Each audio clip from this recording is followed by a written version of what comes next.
MCU Marvel cinematic universe ने हमें अभी तक कई सारे सुपर विलन से इंट्रोड्यूस करवाया है, एक से बढ़कर एक आइकॉनिक विलन दिए जैसे थैनोस, ज़ीमो, लोकी, लेकिन ये हर बार करना नेक्स्ट टू इम्पॉसिबल टास्क था। और इसी चूक की वजह से मार्वल के ऐसे भी कई सारे सुपर विलन्स को बहुत डिसअपॉइंटिंग वे में मार्वल ने हमें इंट्रोड्यूस करवाया है उनकी रिच कॉमिक बुक बैकग्राउंड के बाद भी। और सो इन दिस वीडियो ऐसे ही हम 7 डिसअपॉइंटिंग इंट्रोड्यूस किए गए विलन्स के ऊपर बात करेंगे। Number 7 claw. सो क्लॉ हमें पहली बार नजर आया था एवेंजर्स एज ऑफ अल्ट्रॉन में, जहां ये विलन कॉमिक बुक में one of the strong villain में से एक है। क्लॉ के पास सोनिक मैनिपुलेट करने की पावर्स है, जहां क्लॉ को एक आर्म डीलर के तौर पर इंट्रोड्यूस करवाया गया था जिसको पकड़ा जाता है वकांडा के वाइब्रेनियम चुराने के लिए। एमसीयू वर्जन के क्लॉ को भी देखना इंटरेस्टिंग होता, लेकिन क्लॉ को इंट्रोड्यूस करवाया गया सपोर्टिंग विलन के रूप में और अल्ट्रॉन भी क्लॉ की बेइज्जती कर देता है। काश एमसीयू के अंदर क्लॉ की सोनिक पावर को भी एक्सप्लोर किया जाता। एज अ विलन क्लॉ उतना इम्पोर्टेंट साबित नहीं हुआ जितना उसको होना चाहिए था।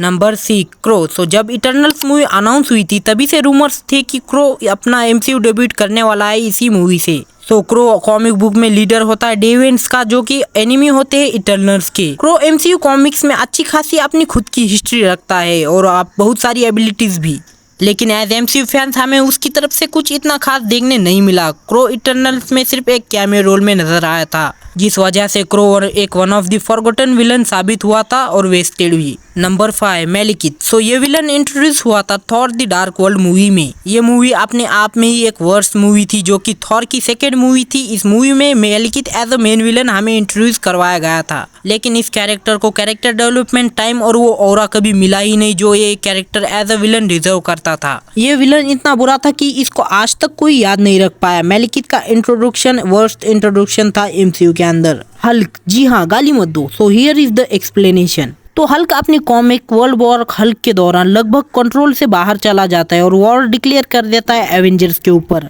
सो इसी का एक फेल्ड वर्जन हमें दिखाया गया था एवेंजर्स एज ऑफ अल्ट्रॉन में, जहां वांडा हल्क को हिप्नोटाइज कर देती है और हल्क आउट ऑफ कंट्रोल चला जाता है और सिटी में तबाही मचाने लग जाता है। तभी शुरुआत होती है आयरन मैन वर्सेस हल्क की विथ हल्क बस्टर सूट के साथ, जिसको स्पेशली बनाया ही गया था हल्क को रोकने के लिए, लेकिन ये फाइट उस हिसाब से एग्जीक्यूट नहीं हुई जिस हिसाब से इसे होना चाहिए था। ये फाइट भी हल्की एक फॉरगॉटन बन के रह गई और द पीरियड में। नंबर 3 मोडॉक। सो ये विलन एक one of the strong villain था कॉमिक्स में, जहां इसने बहुत सारे एवेंजर्स का फेस किया है।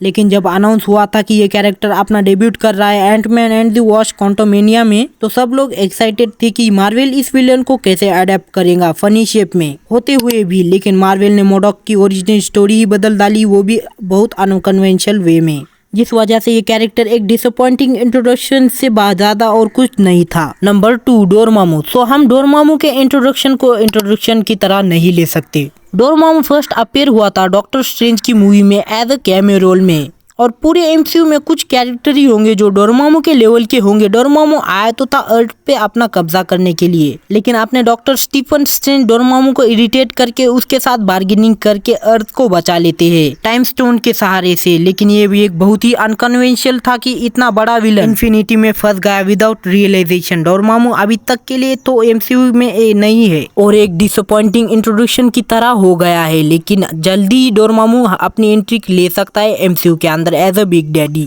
Number 1 God the God butcher. So ये वो एक लौता कैरेक्टर है जो असलियत में एक डिसअपॉइंटमेंट था कैरेक्टर का। इस कैरेक्टर की हाइप बहुत बढ़ गई थी क्योंकि ये उन विलन्स में से था जिसका अपना एक खौफ था, अपनी एक लेगेसी थी। ये कैरेक्टर कॉमिक बुक में आप इसको जितना स्ट्रॉन्ग बोल सकते हो ये उससे भी ज्यादा स्ट्रॉन्ग था। इसने कई सारे गॉड को मार रखा है क्योंकि इसकी फैमिली की मरने के पीछे कहीं ना कहीं गॉड का ही हाथ था। आप इसकी ताकत का अंदाजा इस पे से भी लगा सकते हो कि इस कैरेक्टर को हराने के लिए दो थॉर की आना पड़ा था एक साथ, और अगर ये इसका लाइव एक्शन में 40 से 50% भी लेकर आ पाते फैंस के लिए तो वो ट्रीट हो जाती। और इसी विलन का रोल निभाने आ रहे थे क्रिश्चियन बेल, जो कि हॉलीवुड के बेस्ट एक्टर में से एक है। लेकिन ये विलन वर्स्ट विलन तो साबित हुआ ही, वर्स्ट इंट्रोडक्शन भी इसी कैरेक्टर को मिला है एमसीयू के अंदर। वो कैरेक्टर थे जिनके एंट्री एमसीयू के अंदर बहुत ही डिसअपॉइंटिंग वे में हुई थी। कोई ये वीडियो पसंद आया हो तो और एक और ऐसा ही मार्वल के ऊपर मैंने वीडियो बनाया हुआ है, चाहे तो वो देख लेना। बाय।